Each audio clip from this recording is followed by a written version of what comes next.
Fil-ġimgħat li ġejjin, Fit-Toroq Maltin se tibda terraq L-Ewwel Karozza Tal-Linja li taħdem kompletament bl-elettriku. Dan bħala parti minn proġett pilota tal-kumpanija Malta Public Transport u Transport Malta. Id-direttur maniġerjali tal-kumpanija Konrad Pule qal li permezz ta' din il-karozza tal-linja elettrika se jistudjaw il-possibbilità li jiżdiedu aktar karozzi tal-linja elettriċi fil-flotta tal-kumpanija.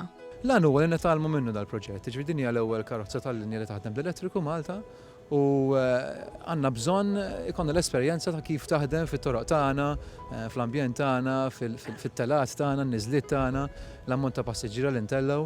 Is-Sur Pule spjega li din il-karozza tal-linja mhix se tibdel xi rotta partikolari, anzi se tkun qed iżżid ma' rotot li hemm biex ma tikkawżax problemi fuq ir-rotot preżenti. L-ewwel vjaġġi li se tagħmel se jkunu madwar ix-xatt tal-belt. U għażiet jispjega kif din il-karozza tal-linja taħdem bil-batteriji li jinsabu fuq wara tal-vettura. Dal-belt jiġu ċarġjati matul il-lejl u mbagħad matul il-ġurnata tintuża fuq rotta normali. L-idea wkoll hija li s-sistema tagħha hija bil-braking system tiċċarġja wkoll, iktar ma jkollok rotot fejn għandek waqfiet bħal manna Malta qed terġa' tiċċarġja, dik hija xi ħaġa importanti. Id-direttur ta' Autobus de Leon, Filip Kozmen, qal kif is-sostenibilità u l-ambjent huma importanti għall-kumpanija, bil-għan ewlieni hu li tkun l-għażla naturali għal Maltin biex jivvjaġġaw.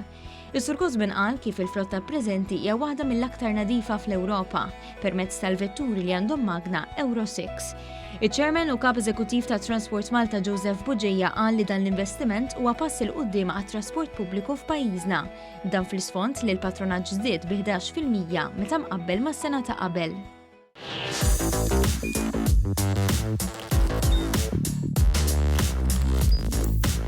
Idħol fuq one.com.mt u hemmhekk tista' tara l-programmi kollha li jxandru fuq One permezz ta' One Play.